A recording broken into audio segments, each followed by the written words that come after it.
안녕하세요. HR브로입니다.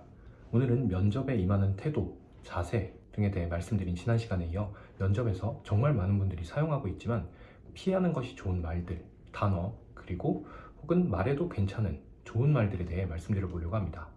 시작하기 전에 앞으로도 이런 좋은 내용들을 공유를 드릴 예정이니 좋은 컨텐츠 제작을 위해 구독 꼭 부탁드립니다. 면접관으로 면접을 진행하다 보면 정말 많은 분들이 생각보다 쓰면 좋지 않은 단어나 어구 등을 공통적으로 말씀하시는 경우가 많습니다. 이런 내용들은 긍정적인 인상을 주지 못하기 때문에 사용을 피하는 것이 좋습니다. 가장 많이 사용하지만 좋지 않은 말들 중 하나가 바로 아시겠지만입니다. 면접자분들은 어떻게 보면 면접관을 존중하는 의미로 혹은 면접관은 이런 내용을 당연히 아시겠지라는 의미로 사용하시는 것 같은데, 이 말을 사용하는 자체가 상대가 이 정도는 알아야 한다라고 생각하는 그러한 느낌을 주게 됩니다. 면접관이라고 해서 해당 분야나 직무에 대해 모든 것을 알 수도 없고 알고 있지 않습니다.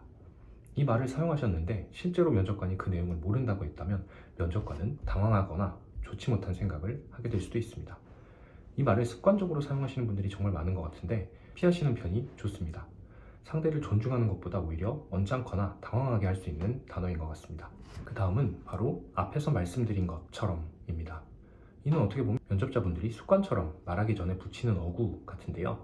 이 말은 면접관으로 하여금 면접자가 앞에서 이 말을 했었구나 라는 생각을 하기보다는 면접자가 면접관에게 내가 이 말은 앞에서 한 부분인데 왜 다시 하게 만드세요?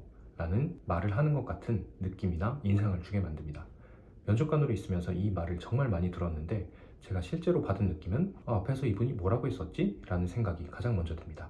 그리고 그 이후에도 이 어구를 계속 사용하시는 것을 보고 습관적으로 이 내용을 사용을 하신다라는 생각이 듭니다. 불필요하고 긍정적이지 않은 부분이기 때문에 사용을 피하시는 편이 좋습니다. 그 외로는 또 많이 사용하시는 내용이 바로 솔직히 말씀드려서입니다. 이 말 또한 피하시는 것이 좋습니다. 이 말을 사용하시는 순간 면접관으로 하여금 앞에서 말씀하셨던 내용들은 솔직하지 않았던 것인가 라는 생각을 들 수 있게 합니다.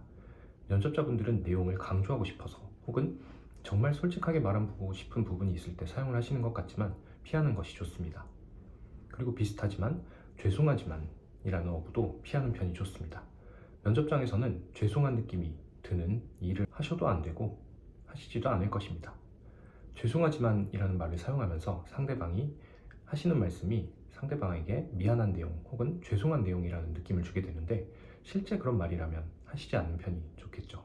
그 외로 어구는 아니지만 장단점에 대해서 질문을 받았을 때 정말로 단점이 될 수 있는 부분을 말씀하시는 경우가 있는데 이 내용은 피하셔야 됩니다. 특히 본인의 그 단점이 해당 직무에서 크나큰 단점으로 올 수 있는 경우, 예를 들어 재무직무인데 나는 숫자에 좀 약한 편이다 라는 내용을 단점으로 말씀을 하신다면 어떤 노력을 하고 있다고 말씀을 하더라도 좋은 결과를 받기가 어려울 것 같습니다. 항상 단점은 뒤집어 보거나 다르게 보면 장점이 될 수 있는 내용을 말씀하시고 이를 위해 어떤 노력을 지금까지 해왔는지도 덧붙여 말씀하시는 것이 좋습니다. 단점과 비슷하게 이전 직장에서 있었던 실제 갈등에 대해서 너무 크게 말씀하시지 않는 것이 좋습니다. 면접을 진행하다가 이직 사유에 대해 물어봤을 때 회사에서 본인에게 약속을 지키지 않았기 때문이다.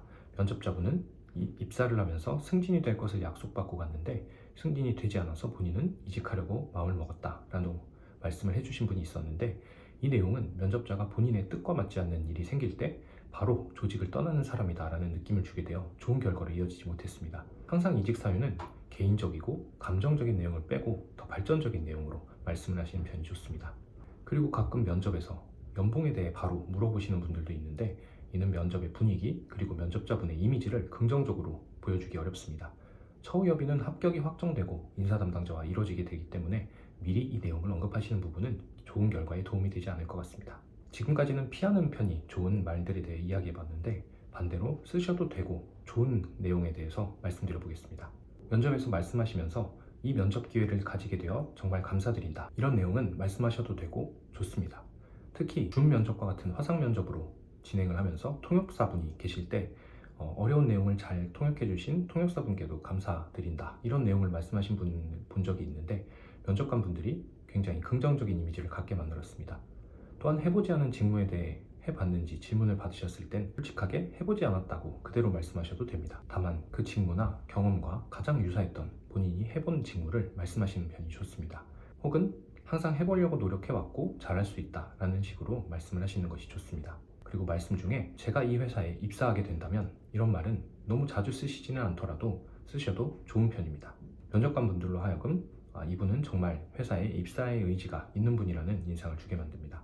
오늘은 면접에서 피하는 편이 좋은 말들, 그리고 말씀하셔도 좋은 말들에 대해 말씀드려 보았습니다. 아직 구독하지 않으신 분들이 많은데 꼭 구독 부탁드리겠습니다.